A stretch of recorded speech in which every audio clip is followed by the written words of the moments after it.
David, in trying to discern the relationship between science and theology and looking for consonants, as they say, one of the fundamental issues is the nature of consciousness. And you've talked about the philosophical underpinnings of modern assumptions of consciousness and where it comes from a scientific point of view. And so to understand the philosophical nature of the modern theories of consciousness, physically oriented, can that help us to articulate science and theology? Well, it's a good example of where the cultures of modern science and theology tend to run afoul of one another, not where the research does.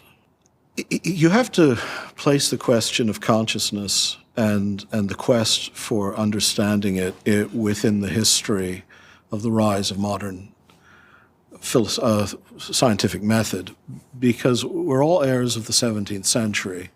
And the great shift, the great paradigm shift is towards a purely inductive model of research, which is something that can never be perfectly realized, but this becomes the ideal, allied to a mechanistic picture of nature.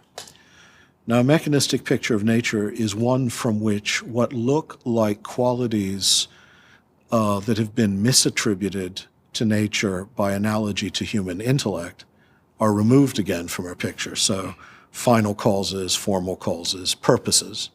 And we examine nature just as a system of mechanistic processes. Now, whether then you're getting a real picture of nature or you just have a very powerful methodological discipline is a question.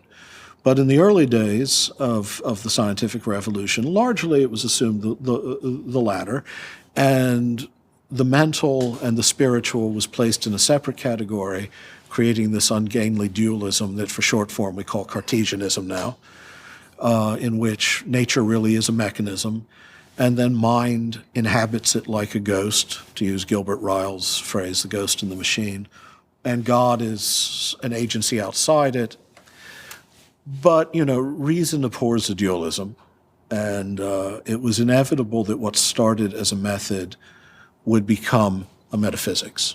That is, the mechanical picture of nature ceased to be just a way of approaching nature for limited, local, finite investigations and became supposedly a picture of reality as a whole. But certainly it made progress, and certainly by freeing itself from theological dogma, it enabled enormous understanding of reality. Nobody can deny that. Right. I'm not sure theological dogma was actually as much the problem as people think it was, because we think in terms of the Galileo affair, which was more a conflict between two very egotistical men.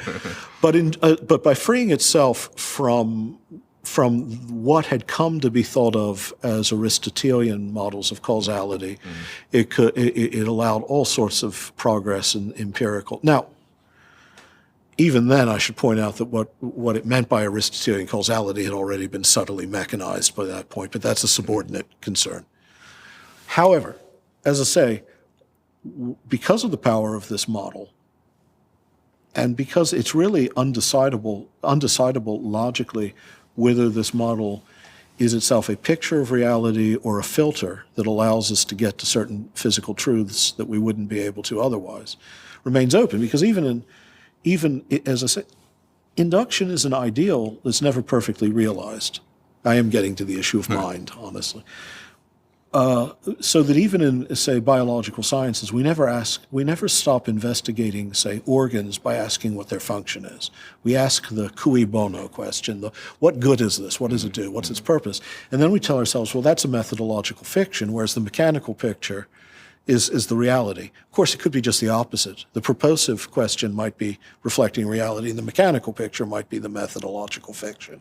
Both, very good philosophical arguments, believe me, can be made that that's the case.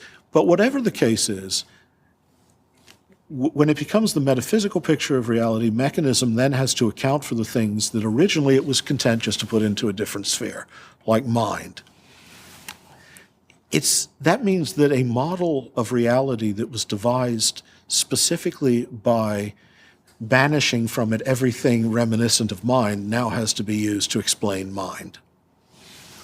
mind must be seen as an emergent phenomenon from physical nature. Now, in the sciences, this often means just that people confuse the question of consciousness with cognitive science, which are two different issues. Sure. Cognitive science is about the correlations between, say, brain events and experiences, say, or states of mind.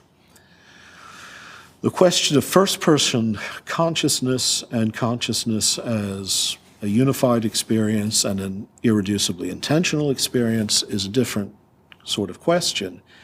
And then it's a question of how this, which all these qualities that are supposedly the contrary of mechanism, emerge from purely mechanistic processes. Now, as it happens, in philosophy of mind, pure physicalism is sort of in retreat at the moment. It's an odd feeling for me to be in the mainstream, because I haven't been for much of my career. But more and more, there's a sense that most of the emergentist models of mind have failed. And so in philosophy of mind, there tend to be, for those who are still committed to a physicalist picture of some kind, more extreme options are now on the table. Correct.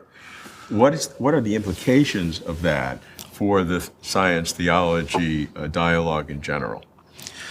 Well, part of it is to free the dialogue from the cultural assumptions. That is, the culture of the sciences, which has taken, let's be honest, I mean, the mechanical picture of nature doesn't hold anymore anyway for many. I mean, it certainly doesn't help us in the realm of quantum mechanics.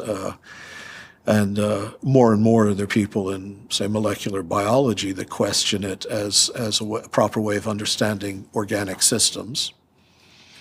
Nonetheless, that's the prejudice, the sort of underlying premise that holds in the culture of the sciences in the modern world, that the mechanistic picture is true. And there you really, you do have an inevitable conflict between the cultures of science and theology.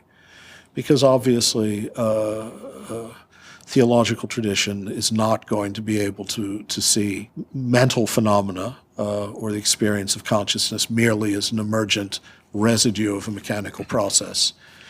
At the level of what's actually discovered on the ground, I mean, real empirical discoveries, there's no conflict. There's simply different sorts of questions being asked. But culturally, the mechanical model is a profound, I want to say prejudice, but let's just say presupposition